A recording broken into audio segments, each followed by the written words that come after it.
Hey guys, TechAgent, we're back again with more vintage headphones.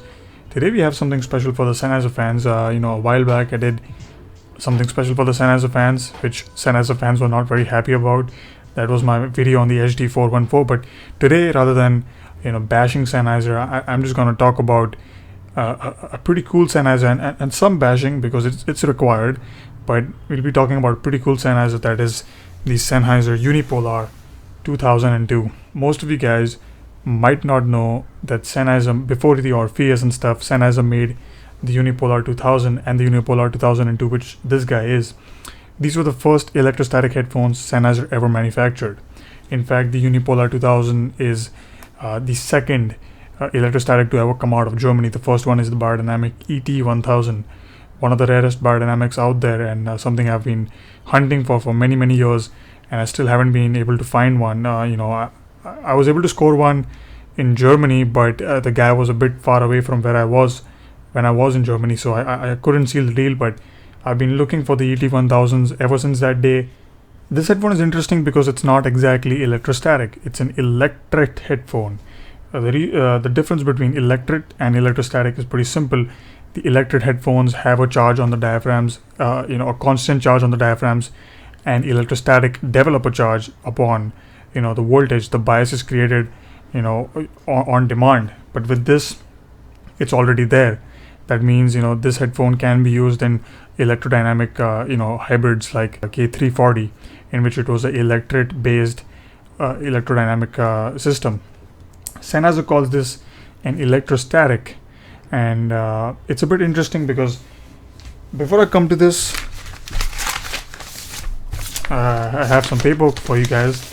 This one is the original manual for the Unipolar 2000. This is the 2002, this is the 2000. And in this manual, it says open air electrostatic stereo headphones with electret transducer. It is very legibly says electret. The headphone is developed with highest possible. Okay, this is Unipolar 2000. You come to Unipolar 2002. Guess what they say? Unipolar 2002 is the world's first electrostatic with a two-way system without diplexer. Okay, what's a diplexer? Let's ask that question. Diplexer is a passive device that implements frequency domain multiplexing. Two ports, that is L and H, are multiplexed into a third port, S. The signals on the port L and H occupy disjoint frequency bands. Consequently, the signals L and H can coexist on port S without interfering with each other. So I don't know what that means, diplexer, but the Unipolar 2002 does not have a diplexer. I don't know if they mean that in the HER 2000 transformer that comes, the step-up transformer, or do they mean in the headphone? I'm not exactly 100% sure, but that's what that means. So in the Unipolar 2000 manual, they legibly say electret, but on the Unipolar 2002, they don't say that. But if we use our brains, it's obviously an electret, it's not an electrostatic. I, for a very long time, thought it was an electrostatic, but it's an electret headphone. Does it make a huge difference? Yes, it makes a significant difference compared to other electrostatics made by Sennheiser, uncorrected, that is. I've heard the HE60, HE90s, and both those headphones I've always been a fan of. And the Unipolar 2002, in my opinion, upon correction, sounds exactly the same as the HE60, which is very surprising because you would not expect the fidelity to be same at just like one. I don't even know how cheap the ratio is, because you can get a Unipolar 2002 nowadays for like 50 to 200 euros, depending upon the condition, obviously. And the 2002 is a pretty rare headphone. The 2000 shows up from time to time, but the 2002 goes for in that price point, and the HE60 goes for over 3,000 euros, 2,500 euros. So we're talking that significant price difference between the two, and they both sound exactly the same in terms of fidelity for the most part. I'll come to the differences soon, but you can get the similar amount of fidelity for like insanely low price. So that is the first thing I really like about the Unipolar 2002. The second thing I want to talk about the Unipolar 2002 is the driver itself. The Unipolar 2002, in my entire experience of having headphones, this is the only headphone which has audible high frequency modal breakup. And it is so severe with high quality recordings that it's at some point it is not, it's just not subtle. It's quite noticeable, and it can take away from the overall fidelity of the headphone, which is a bummer because this headphone is capable of some amazing fidelity, just like the HE60. But because of that, it's just not as good as I want it to be. Second thing is the excursion levels on this Unipolar 2002 will not reach the excursion levels of an HE60 compared to an electrostatic, where you have larger excursions. With this, there is a noticeable I'm just gonna say limit to the stators, where it starts touching the stators, and then that's the maximum excursion you can push.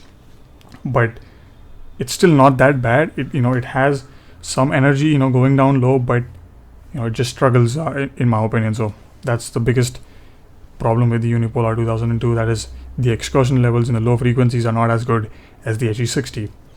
Second thing I want to talk about this headphone is that this was the first Sennheiser that came with a vinyl, a record. Sennheiser made a record for the Unipolar headphones, a demonstration.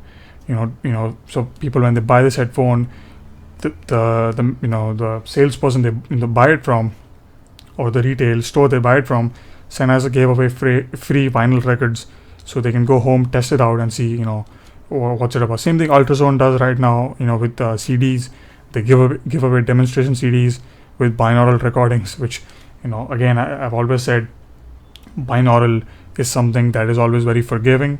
Sennheiser did the similar thing. They put some recordings which were very forgiving, and then they that way they promoted this headphone. So that was pretty cool about this headphone. Second thing I want to talk about is this magazine. This is for the Unipolar 2000 headphone. I was able to pick up this online. It's from a very old magazine. I think this article is from 1970 or 1980. I think it could be late 70s. It's from The Age, where they compared the HD 430, HD 420, and the Unipolar 2000. So yeah, the Unipolar 2002 is a pretty special headphone, very very rare headphone. You don't see these around at all. It's one of the rarest Sennheiser, I think, even more so than the HE60, at least the 2002, because you see the HE60s around now and then, but you don't see the 2002 around. So it's a very rare headphone. I'm quite happy to have it. I just want to talk about the headphone, the things I've done to it. I've kept everything stock. Obviously I cannot recable these because they use a specialized connector which goes into the HER 2000. This will not work with the HEV 70 and obviously the HEV 90. It's a different connector. So the Unipolar 2002, it's a 4-pin connector, and then I put Brainwaves HM5 ear pads on it just to make it comfortable. The original headband is in amazing condition. Let me show you how it fits on my head. It's a pretty big headphone. It's not a small headphone, but it's very very comfortable, at least, especially with the HM5 pads. Just you can wear these for hours and hours and hours. It's amazing. Overall, quite satisfied with this headphone. For a vintage electret, it's in amazing condition. No phase, no anything. Everything is just perfect. The driver quality is just amazing. This headphone was the person I bought it from. He bought it from a person 10 years ago at a yard sale, and that person never used it because he couldn't figure out the DIN connection. So this has been in storage for a very long time. Although the physical condition is not that great, the acoustic condition is absolutely terrific. So overall, very nice headphone, very nice Sennheiser from 1977, the first ever Sennheiser electrostatic. So that's quite significant right there. This is the day before, this is the time before the Orpheus and these kind of headphones. This was the first ever Sennheiser. It's not the first ever electrostatic in Germany. That goes to the ET1000 by Bardynamic, who invented the technology, but it is a very special headphone indeed. I really like the Unipolar 2002. I think it's one of the better values out there in terms of fidelity per dollar, and it sounds absolutely mesmerizing. I really like it. Take it easy, and like always, have a good one. All right. The feeder itself, it makes a big difference. It's better than the feeder used in the Ultimaker 2 Plus. That feeder is just amazing. The Olsen block,